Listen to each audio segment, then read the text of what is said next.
And then He cleans her. And He dresses her. And He works constantly to beautify her. And then after He's made all this investment, He delights in her as an end. That is a great thing. That is a great thing. Now, I want us to look at what Edward Payson says on 51. This is very important because the world will tell you just the opposite. He says, could any of us have seen what angels saw when the Son of God left the bosom of His Father and exchanged a throne in heaven for a manger on earth? Could we have seen Him divesting Himself of His glory, laying aside the form of God, assuming the form of a servant, and appearing on earth in the likeness of sinful flesh, with the avowed purpose of living in poverty and dying, agonizing, accursed death, we should naturally have been led to exclaim, what adequate object can He have in view? Now think about this. What could make Him do this? What could draw Him out? It must be something absolutely spectacular for Him to do all this. What motive can be sufficiently powerful to induce such a being to make sacrifices so great, to encounter suffering so exquisite? This question an apostle has partially answered.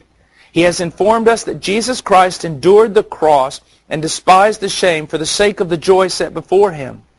In what this joy consisted, we may learn from the chapter before us, and especially from our text. It is here predicted that He shall see the travail of His soul, that is, of the fruits or effects of His suffering, and be satisfied. In the context, we are informed that these fruits will be, what these fruits will be. He shall justify many. He shall see His seed, and the pleasure of the Lord shall prosper in His hand. The joy set before Him, for the sake of which He endured the cross and despised the shame, was then the joy which would result from seeing His Father glorified and sinners saved, in consequence of His incarnation, suffering, and death. Now, I want us just to stop here for a moment. You should rejoice when a sinner is saved. Not simply for the love you have for the sinner, not simply for the delight you now see in the sinner's life, but for the delight in the heart of Christ.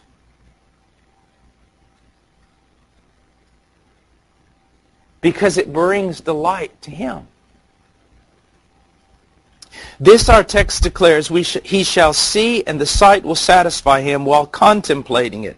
Now, while contemplating it, he will feel that he is amply rewarded for all his sacrifices, toils, and sufferings. He's contemplating this.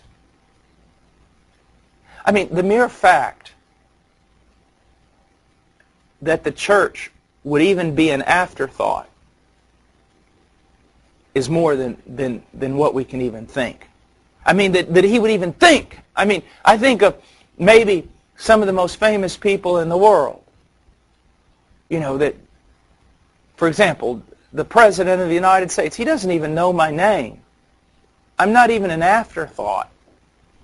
Or some great preacher today.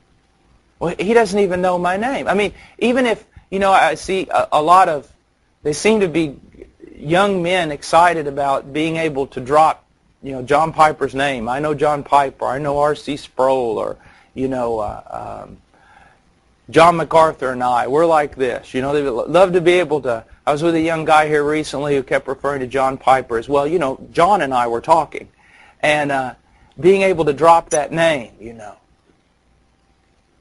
I mean, you get excited if you think that person even knows who I am.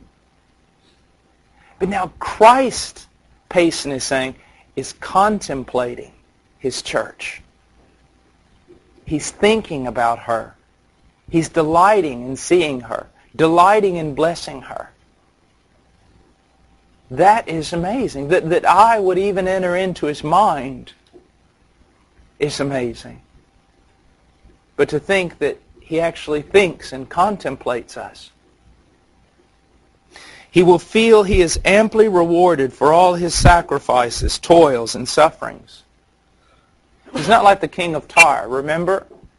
Produced all the lumber and everything for Solomon, and then Solomon gave him a few scroungy cities. He wasn't very happy for all his labor. He was kind of put out there for a while. What's this you've given me? These for all the labor? Christ isn't that way. Christ isn't that way with us. He delights. He considers the church to be ample reward. Ample reward. Years ago, there was a thing that most of you probably weren't even born called the dating game, in which there were 3 guys sitting on a chair, and then there was a wall, and on the other side was a young lady who would ask the guys questions. And it seemed like so often the girl would pick the ugliest, pretty pitiful guy. And then the other 2 guys would look like Adonis. They were just absolutely just these handsome, guys, intelligent and debonair and all this stuff. And when she would make her decision, then first of all, the first 2 guys she didn't pick would walk around the wall, and she was like, oh. And then the cara de sapo is what we say in Spanish, the toad-faced guy, would walk around the corner, and you'd see the girl just smiling in anticipation. You felt so sorry for this guy. He had to know, because he'd come around the wall, and she'd just go, you just see her face change. That's not the way Christ is going to be.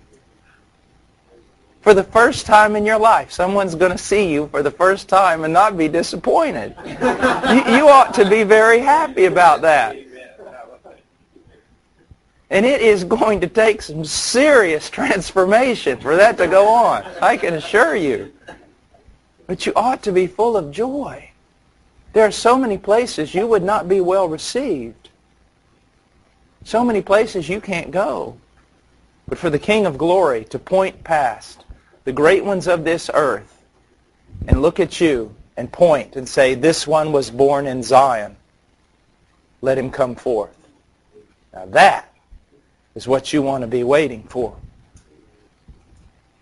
Now this is the part I want to get to in Payson. This has helped me a great deal, especially when modern media wants to make the church look like a tiny group of cultish, sectarian fundamentalists who are isolated from the rest of the world and meaningless. Look what Payson says. Already has our Redeemer seen much of the fruit of his sufferings. Our once barren world, watered by his tears and his blood, has already produced a large harvest of righteousness and salvation. Again, you take Christianity, true Christianity, and you take out from every country the people that God has redeemed through his Son. You bring them all together in one place today. You've got the biggest thing going on this planet. This is not some little isolated thing. I don't ever want any of you to have some sort of martyrdom complex in a ministry. That you're just this only little flame that exists on the planet and everybody else has abandoned the Lord. The Elijah complex. Everybody else has bowed their knee to Baal and it's you and your little group. No, my friend, it is not. Christ died for a bigger group than this. It is a glorious thing. His cross, like Aaron's rod, has budded and blossomed and begun to bear precious, incorruptible fruit. Oh, I love that. I love that. From his cross sprang all the religious knowledge, all the real goodness, all the true happiness which has existed among mortals since the fall. That is true, and it's being denied. And the only way to deny it is to do what? Revise history. If it was not for Christianity, every advance has been due to Christ and what he did on that tree. Now see, this is where the devil has worked through history and will continue to work. What does he do? I'll give you an example. The many, many years of the reign